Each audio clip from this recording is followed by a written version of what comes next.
talking about atheism. I mean, let me ask you a question. Why are you convinced with atheism? Are you convinced with atheism?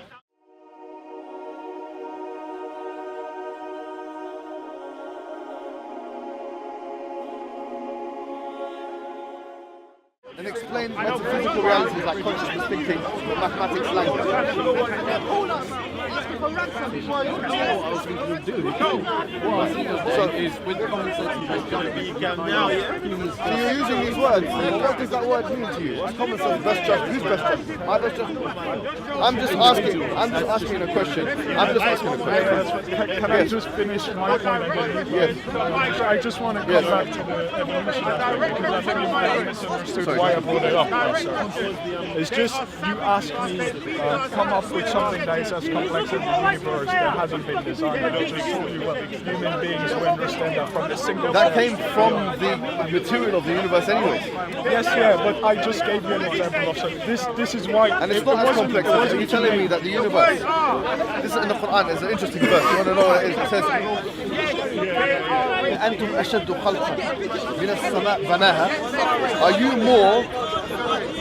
Are you harder to create than the universe which he created and he built? In other words,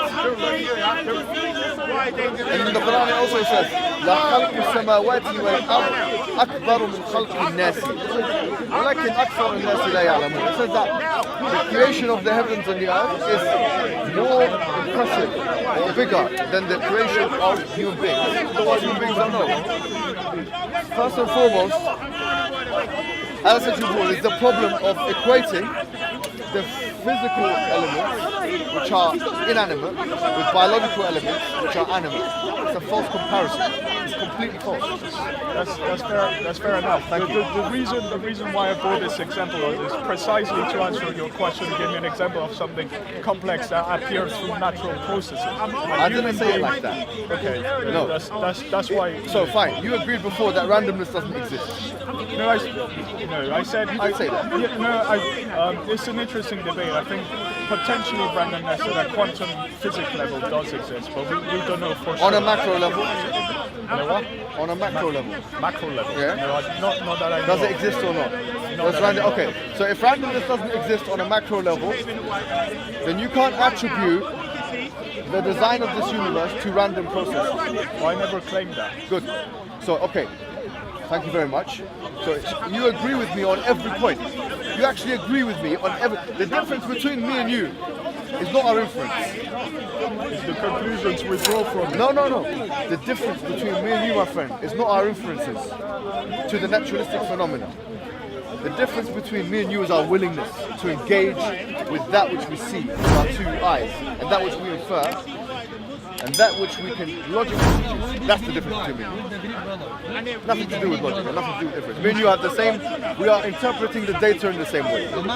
Yet, I accept that it's an intelligence which then communicates and has personal communication with human beings, and you don't accept that because you know the consequences. That's all it is. And there is no other way of describing what's going on here. You're saying I would rather not submit than burn eternally in hell?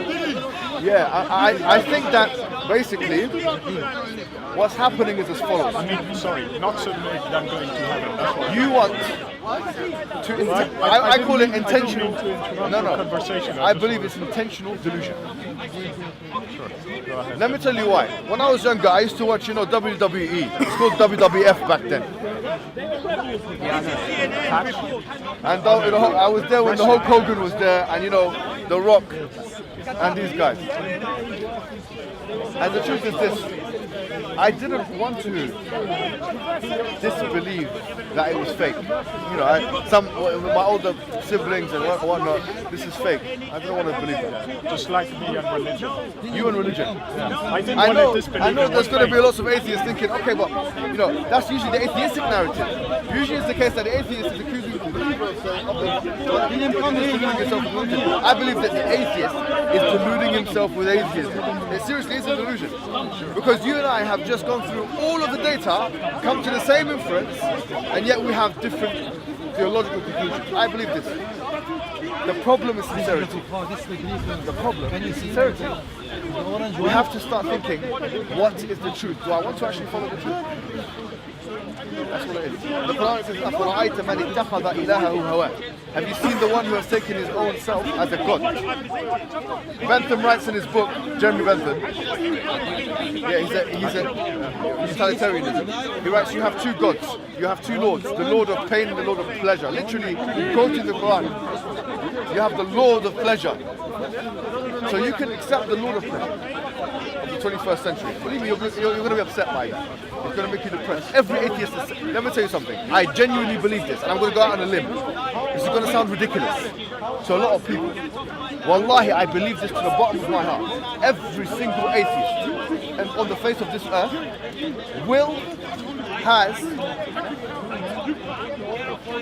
is or will face depression and anxiety.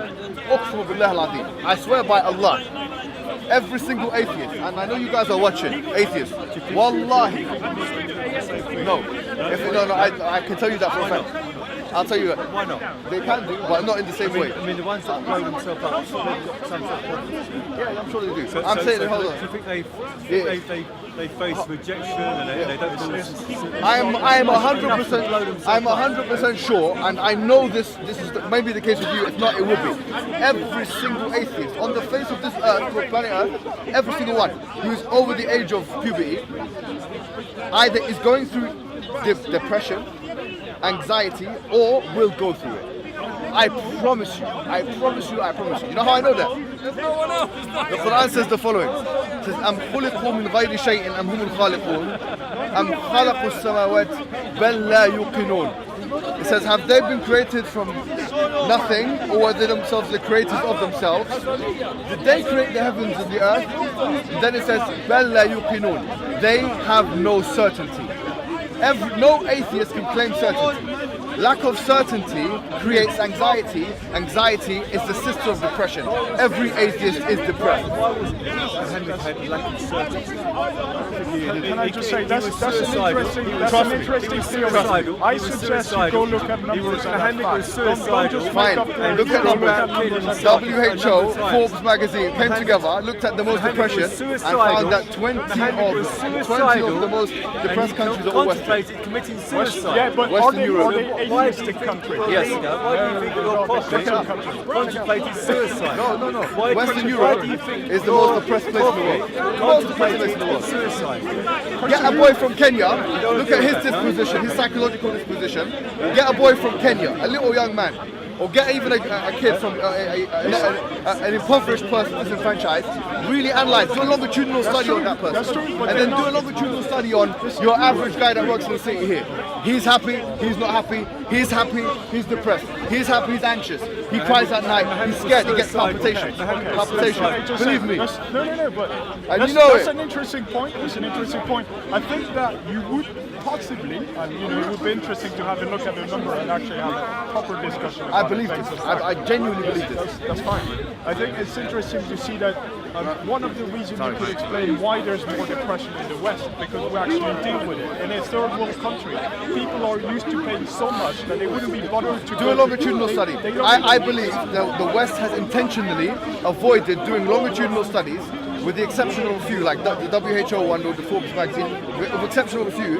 Do a longitudinal study on sub-Saharan Africa, where there's most disenfranchisement in terms of economic deprivation, and do a longitudinal study on your average atheist, Big Mac consuming American, and see who's happier. I promise you. Your average American is not atheist. See, that's the first mistake you're making. I'm saying Christian. Fine, agreed. Most Americans are Christian according to statistics. Get yourself a Czechian, or get yourself, I don't know, someone. Northern countries are mostly Scandinavian. Yeah, right. Country are mostly atheist. Get yourself a Swedish guy. Get yourself a Norwegian. But the happiness index is extremely high in atheist Wait a minute. countries. Hold on. The happy index. The happy index. The happy index. You know the happy index? Let me ask you this. How does the happy index determine happiness? Let me ask you that. How? is based on sociological.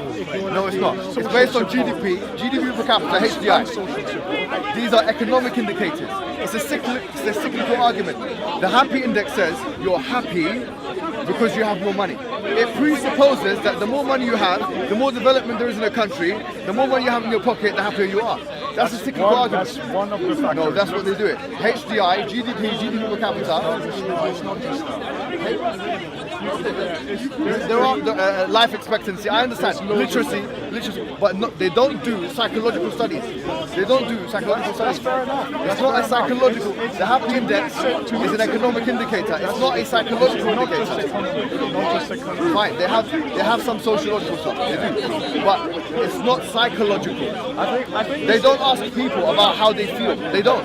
They don't bring 1,000 people or 100,000 people in a cross section of society and ask them, how do you feel? How happy are you? I From might 1 be to 10. wrong, but I believe that one of the criteria was subjective feeling of happiness. I believe that one of the things taken into account was It's not, that is, okay, most of the indicators are GDP, HDI, life expectancy, they are they're economic indicators, that's what they are, for the most part. Now, this is like making the following argument. I'm presupposing that I'm happy because I've got money. Money creates happiness. That's the presupposition of the HDI. So in other words, social stability, meaning that financial stability is linked to happiness. yeah, okay, Not that's what the happy index presupposes. Yeah, but we know that's true. No, it's not true. No, we don't know it's true. Where's the research that says that? Okay, I can send you links about it. So what we know is the more money you make doesn't mean the more happy you That's get. exactly But the point. there's a certain But that's level. what the happy index shows us. No. There's a certain level where happiness stops. Meaning that if you have very little money, you'll be more distressed than if you have a little bit more money. Yeah, So okay. if you have enough money to be comfortable, not worry about bills, Yeah, things we like can that. look at the information It about that. But the point being is, what I'm trying to say to you is this.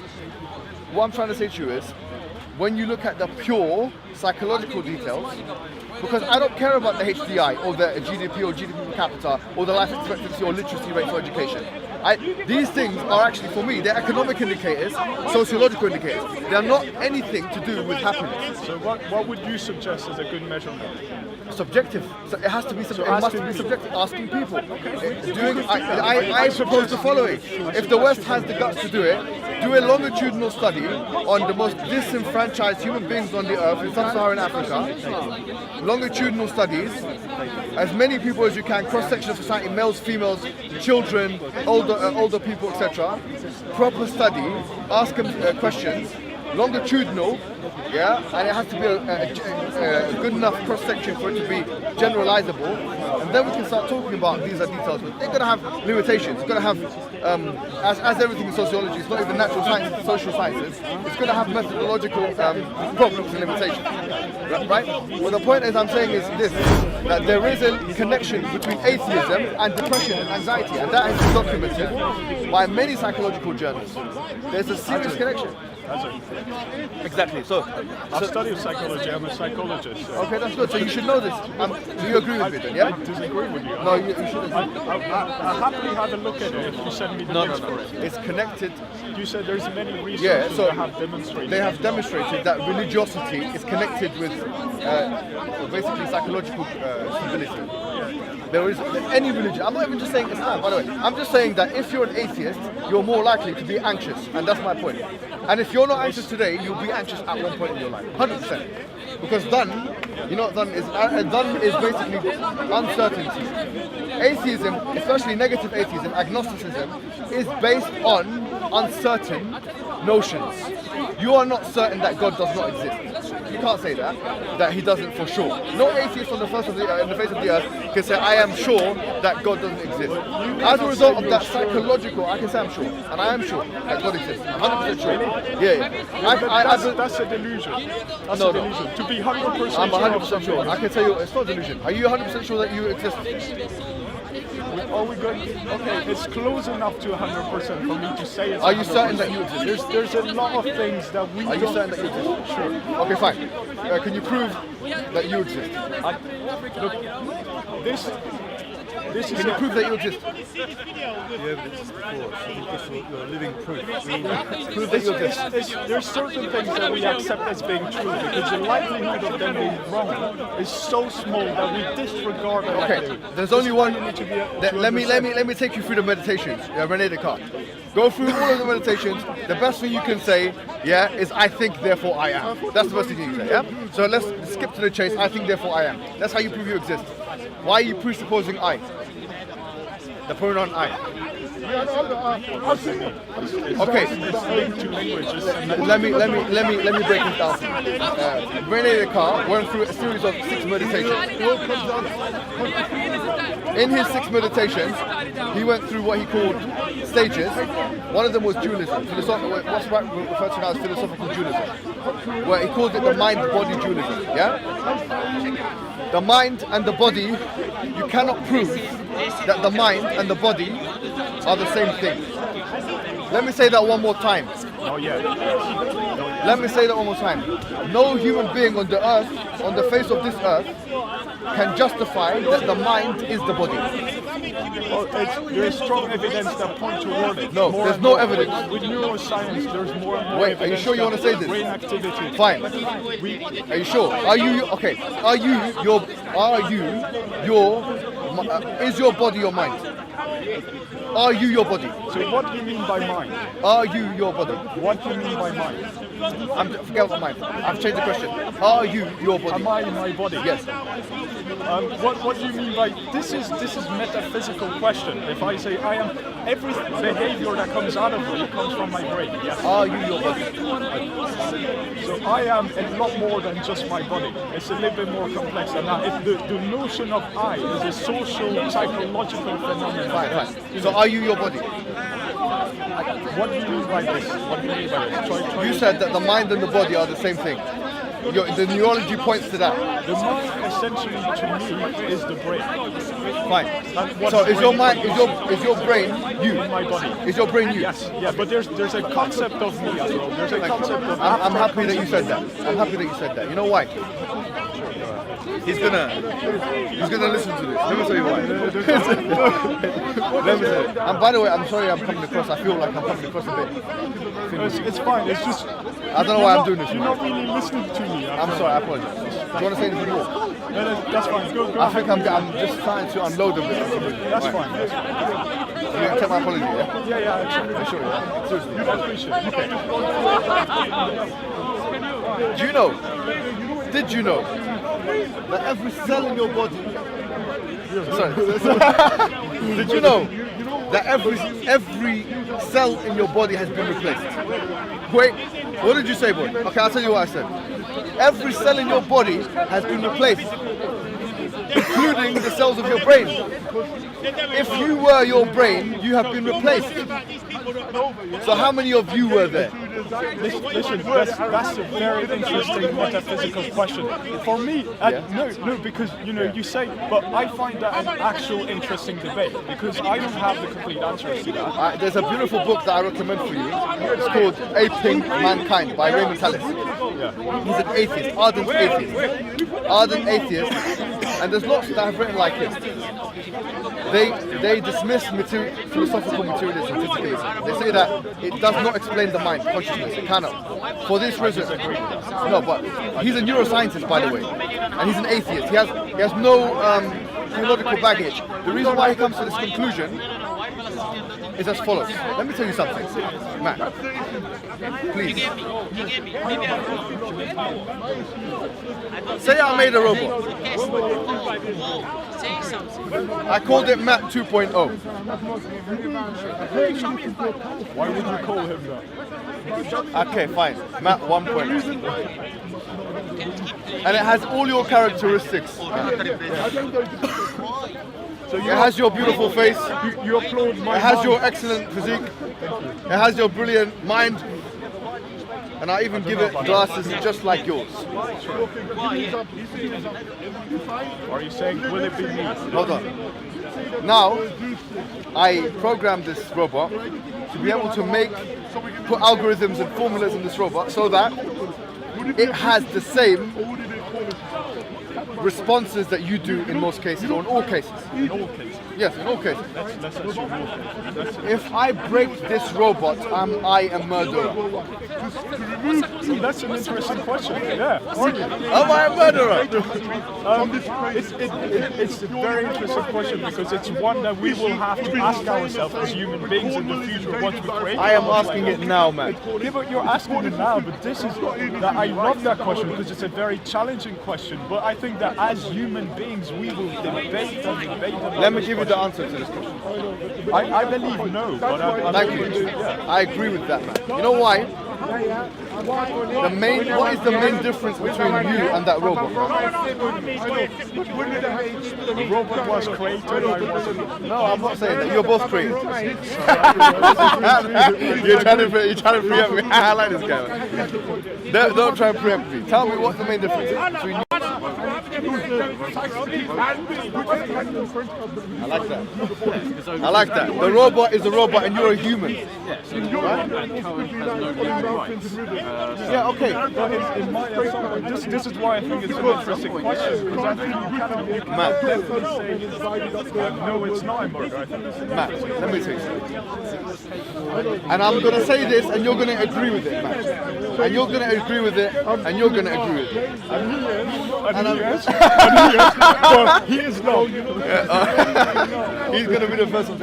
I'm going to say this and you're going to agree with it. He's occupied by the southeast. The reason why You understand? Because Arabs and other. it wouldn't be murder if I broke that robot, No one was it's about because that robot has no consciousness.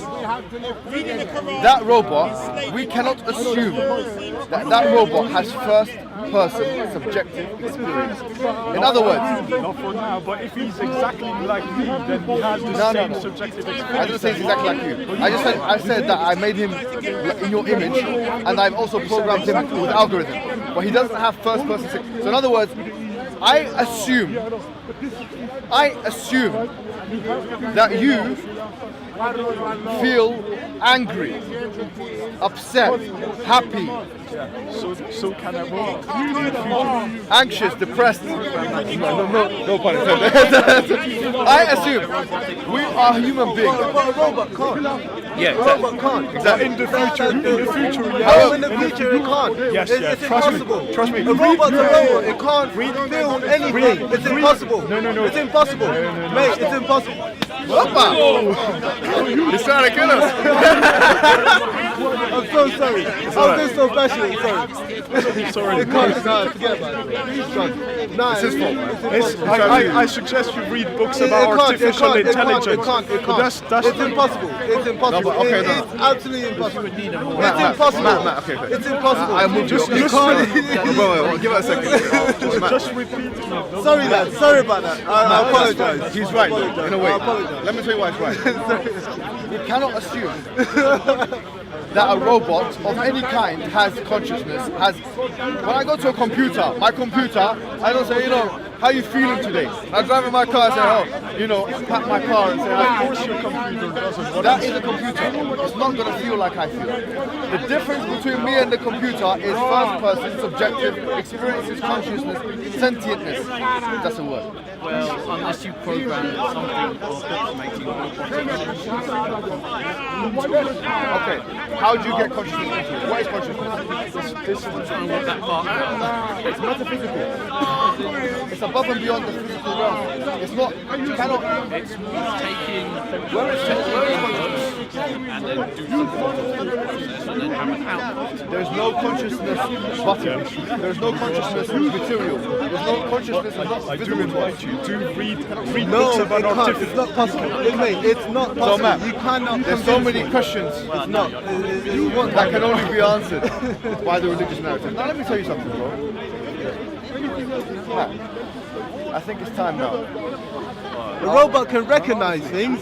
It can recognize things if you program it. Yeah, I like that. Do you wanna? However, Yeah. I just want to put this in. Yeah, sorry, go on. A robot can recognize things if you program. Do you want my it. coffee? I'll get What's some. your name, my friend? Dave. Oh, how you doing, Dave, man? Yeah, not You too good, bad. yeah? Yeah. No, a robot can recognize. I know you like my waves, isn't it? My hair's Yeah, I'm looking trying to- slick. I know, God, that's I know no you one don't know. Had to You know what I mean? No, a robot can recognize things if you program it to. it can recognize things, but it will not have the same personal experience as you do. He's right. It's possible. Because How no, is it it's not. It's not. No, okay. How is it possible? How much do you It's know? absolutely not. How much do you know about neural deep learning in artificial intelligence? No, but he's not talking. It's not nothing to do with neurological pathways. He's asking about consciousness and feelings. How much do you know about artificial intelligence? Yeah, but I'm talking about the conscious experience. You cannot have the same conscious experience. He's right. You can't assume that a robot can ever be subjectively It's like experiential in the let's same way say as human beings.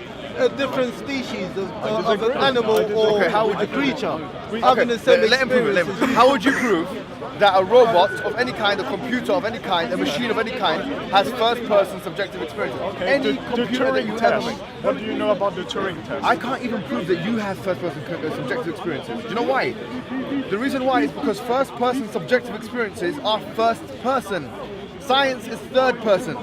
Wait a minute. Say that one more time. Okay, no problem. I'll teach you. Science is third. No, hold on. Scientific endeavor depends upon a third-person materialistic endeavor whereby you go through the scientific method. First-person subjective experiences depend upon the I, the me, the mind, basically the personal It pronoun. all works together. Now, I cannot prove scientifically that you have consciousness because that's a first-person subjective experience for you. So you don't know if I do. No, I'm saying that I infer that because of your reactions to certain things, because you're a human just like I'm a human, because you're a biological framework just like I'm a biological framework. But there's no way of actually examining under a microscope that you have consciousness. So for you to say that, okay, you can do so with a computer, it's impossible. You can't even do that with a human. Okay. What do you know the Turing test? Do you know the Turing test? What it is with artificial intelligence? Do you know the Turing test? Teach us about it, my friend. Turing test is essentially it comes from Alan Turing, who's one of the father of artificial intelligence. And there's a movie on him, Imitation Game. You might have seen it. So essentially, it's the idea that if someone sits in front of a computer and talks to somebody over the computer, and they believe that they are a human being when it's actually a machine, then you pass the Turing test. It's being able to fool other humans into believing that the intelligence that we've created is a human Dave, being. I'm gonna tell him something now, which is gonna make him go like this. Look. No, I didn't mean it like that. You've been drinking, Dave. You sure about that? You're still a showman. I've got to tell him so. It's getting cold. I need to. Yeah, sure. Matt. I need to go somewhere inside. Matt, let me tell you something. Tell me something that's going to make me crazy. I'm gonna make you think. There was a program known as COE is gonna think after this. This guy is gonna think about this. I'm gonna ask you a question, Andrew. I'm gonna make you think right now. Matt, look at me. Look at me, Matt.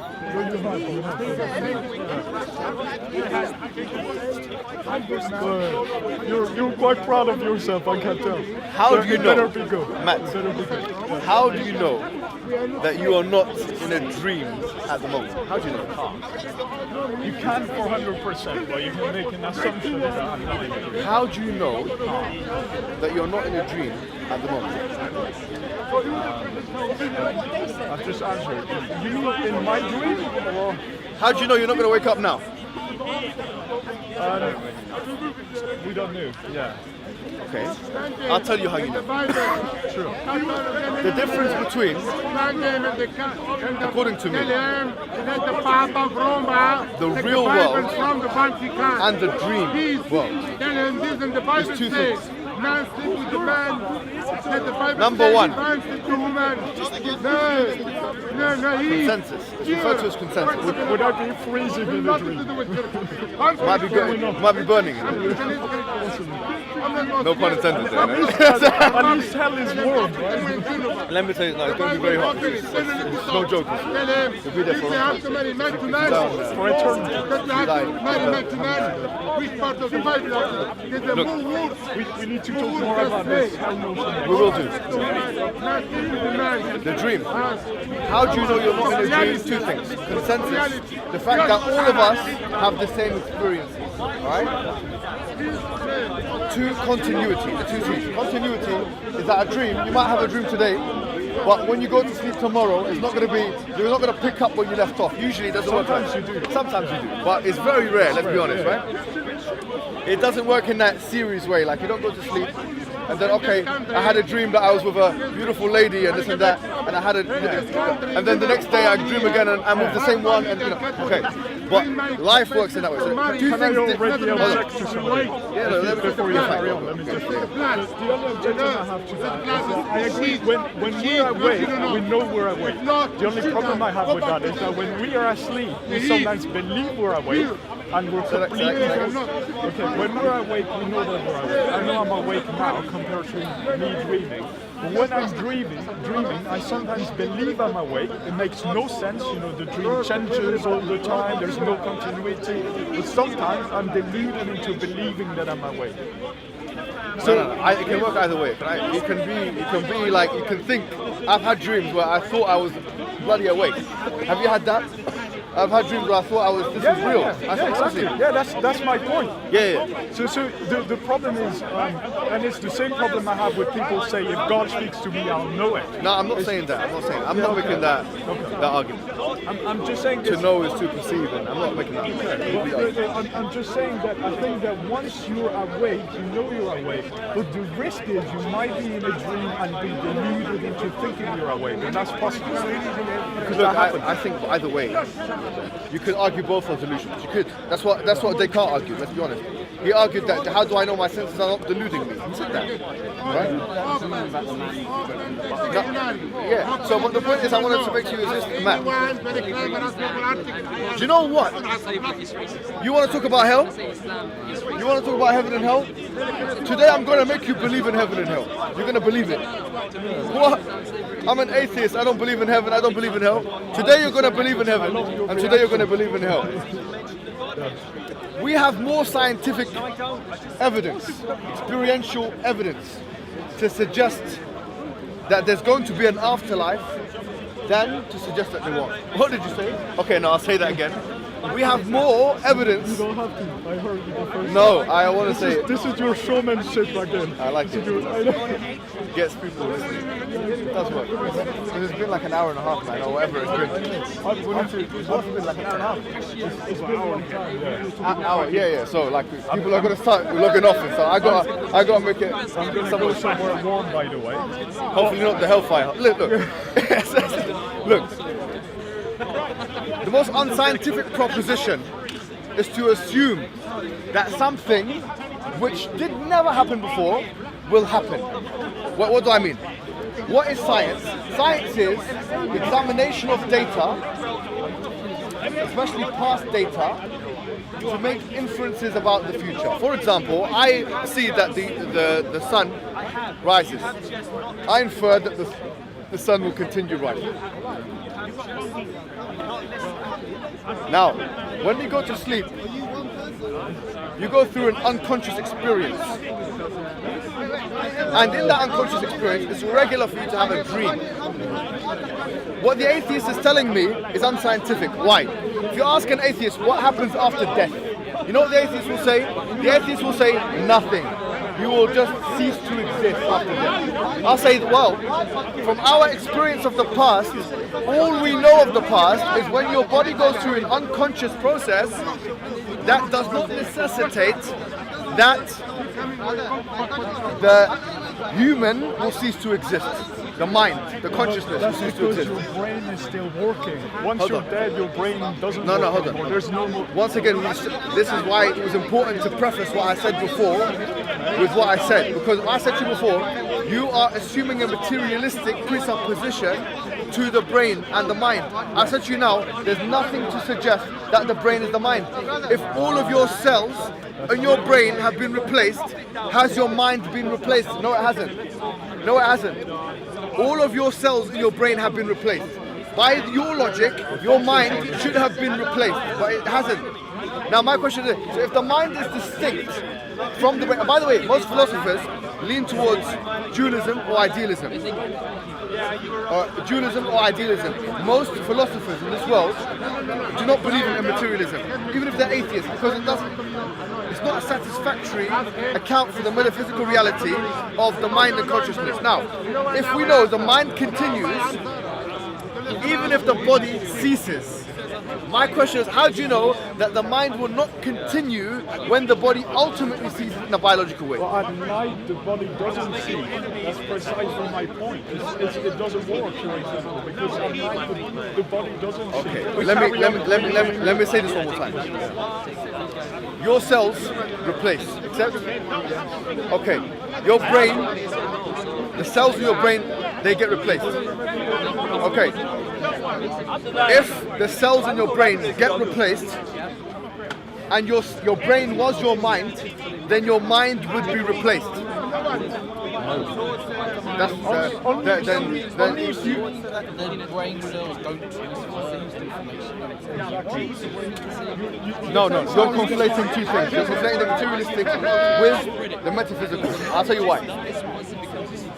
My contention is that the materialistic cannot explain the metaphysics. That's my contention. I'm saying the following. If the brain cells are being replaced and you define yourself as per your brain, like for example, you are your brain, yeah? Even if I took your brain out of your head, Andrew, and I put it into a monkey's brain, now you'd be a monkey. Okay. I want to have a chat with you again next time. It's fun, isn't it? Sorry if I offended you, by the way. You sure, yeah? Do you want to speak with confidence like these amazing personalities? Every single one of these amazing speakers have taken the same program with Brother Mohammed Arshad. Mohammed Arshad has helped develop all of us. It's extremely beneficial to do this course. Definitely recommend this course. Expect to become a better communicator and understanding the underpinnings of effective communication. Go to dawahconfidence.com now to access the free life-changing training now.